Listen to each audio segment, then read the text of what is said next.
A deputada estadual Janaína Pascoal criticou o comportamento dos colegas que agem para impedir votações. Janaína lembrou que os contribuintes pagam caro para manter as assembleias estaduais, mas acabam sendo vítimas de comportamentos nocivos de parlamentares que agem de forma exclusivamente partidária. A jurista resumiu: o espetáculo de ontem foi triste. Seria triste qualquer que fosse o partido. O povo não paga tão caro por isso. Ouça o texto de Janaína Pascoal. Bom dia, amados. Minhas 2 manifestações ontem em plenário. Saímos de lá mais de 10 da noite e não votamos nada. A sociedade gasta mais de 1 bilhão para manter a Assembleia. É surreal. Não, eu não estou falando mal, só estou falando a verdade. O povo do PT falou horas contra um projeto que, no mérito, apoia, só porque o projeto veio do governo. Eu já não estava entendendo nada. Aí, um deputado do PT decidiu ensinar como fazer o que eles fazem. Ouvi deputados jovens dizendo que deveríamos aprender com eles, a obstruir, a sair para derrubar a sessão. Mais fácil o mar secar, eu só quero aprender o que acho bom. O espetáculo de ontem foi triste, seria triste qualquer que fosse o partido. O povo não paga tão caro por isso. Veja a intervenção da deputada. A deputada Janaína Pascoal. Muito obrigada, senhor presidente. Primeiramente, eu gostaria de consignar que um pouco mais cedo o deputado Douglas fez uma, entre aspas, uma reclamação, uma queixa, para que as falas aqui ficassem no tema. E o deputado Campos veio, pediu a palavra e defendeu que cada deputado poderia falar o que bem entendesse e que não caberia a outro deputado fiscalizar o colega. Foi isso que eu entendi, não foi, Excelência? Entendi certo, não entendi? Pois bem, eis que agora os parlamentares do PT querem nos fiscalizar. Eles querem dizer como é que nós temos que votar, se nós vamos participar de obstrução ou não, o que é que nós vamos defender, se nós somos base ou oposição, se nós somos independentes ou não. Então, eu entendo que é uma forma de ingerência absolutamente indevida. Cada parlamentar e cada partido que vote e defenda o que bem entender. Não compete nem a outra sigla e nem aos colegas quererem definir, o que cada um vai falar. Bom, nessa seara pode o colega voltar aqui e dizer: mas eu falei o que eu bem queria e você está me cerceando. Pode ser. Agora, é necessário deixar claro que o PT não é o coordenador do comportamento de cada qual nessa casa. Parece brincadeira. Então, assim, respeitosamente, se nós vamos votar sim ou não, se nós vamos decidir fechar a questão, se o nosso líder vai determinar como fazer ou não, é um problema da sigla. E eu entendo que tem que haver respeito. Não é possível. Ultrapassada essa preliminar, eu gostaria de chamar a atenção. Primeiro, eu parabenizo os colegas que estão trabalhando há dias para aprimorar o projeto.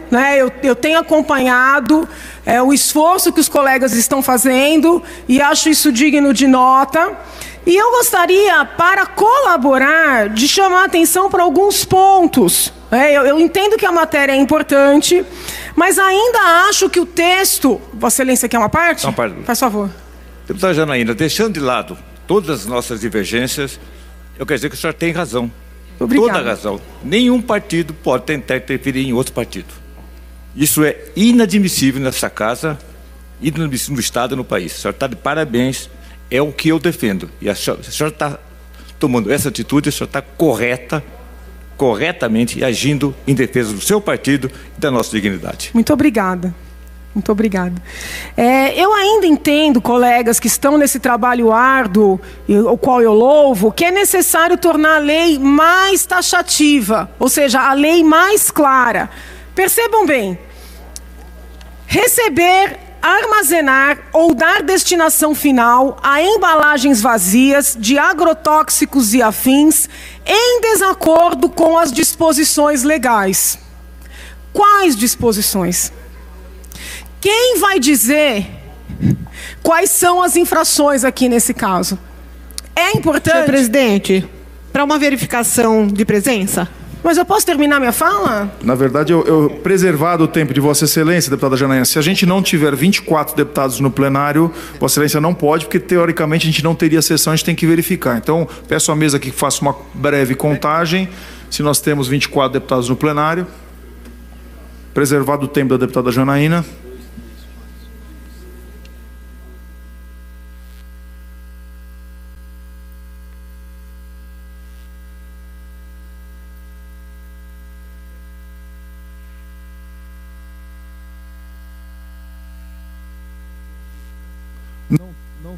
Não tendo 24 deputados no plenário, é regimental pedir Vossa Excelência, convido o deputado Vinícius Camarim e o deputado Rafa Zimbaldi que possam auxiliar a chamada dos 94 deputados. Só lembrando os deputados que para a manutenção da sessão nós temos que ter 24 parlamentares durante o processo da discussão no plenário.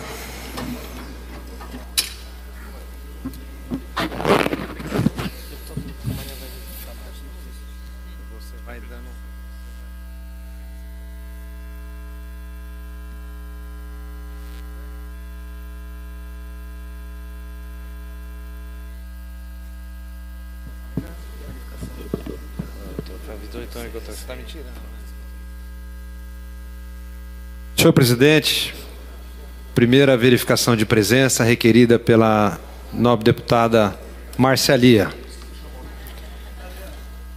Deputado Adalberto Freitas. Deputada Adriana Borgo. Deputado Agente Federal Danilo Balas. Presente, nobre deputado federal Danilo Balas. Deputado Alex de Madureira. Deputado Alexandre Pereira. Deputado Altair Moraes. Presidente, constatamos quórum. Constatado o quórum regimental, devolvo a palavra à deputada Janaína. Muito obrigada, Excelência. Pois bem, vejam, eu tenho uma preocupação com a taxatividade da lei, talvez em função de ser da área penal. Entretanto, hoje a doutrina já trabalha com a ideia do direito administrativo sancionador, que comunga com o direito penal, né, divide com o direito penal alguns princípios. Dentre esses princípios, a taxatividade. Então, por exemplo, quando a gente analisa a lei dos crimes ambientais ou das infrações ambientais, uma das críticas que mais se repete é a seguinte: é muita referência à autoridade competente. Então, assim, fazer qualquer coisa em desacordo com a autoridade competente. Entretanto, ninguém sabe dizer com clareza qual é a autoridade competente, o que possibilita lavratura de auto de infração pelas mais diversas autoridades nas mais diversas esferas. Então, aqui nós não estamos falando de autoridade competente, mas estamos falando em desacordo com as disposições legais.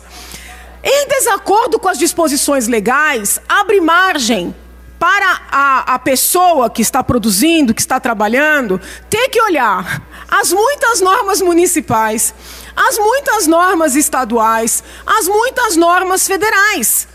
E não raras vezes, essas muitas normas são incompatíveis entre si. Isso faz com que o cidadão esteja sempre numa situação de ilicitude, sempre passível de ser autuado, de ser penalizado. Então, é necessário, eu tomo a liberdade de sugerir aos colegas que estão nessa comissão, fechar esse dispositivo. Quais são as disposições legais? Ou se faz referência expressa aos artigos de lei, ou, se não houver, porque às vezes o legislador não sabe quais são. Desculpa falar dessa forma. E na dúvida, deixe uma situação genérica. E isso aqui, colegas, com todo respeito, é porta aberta para a corrupção. Então, nós não podemos trabalhar de forma a deixar porta aberta para a corrupção. Por óbvio, nós queremos cuidar da saúde, cuidar do meio ambiente, mas com normas claras e objetivas. Na mesma linha, nós temos um artigo no final da lei que diz o seguinte, número 8, insira-se onde couber o seguinte artigo. A Secretaria de Agricultura e Abastecimento deverá elaborar relatório semestral sobre a aplicação da presente lei, encaminhando para a Assembleia Legislativa, que dará conhecimento às suas comissões.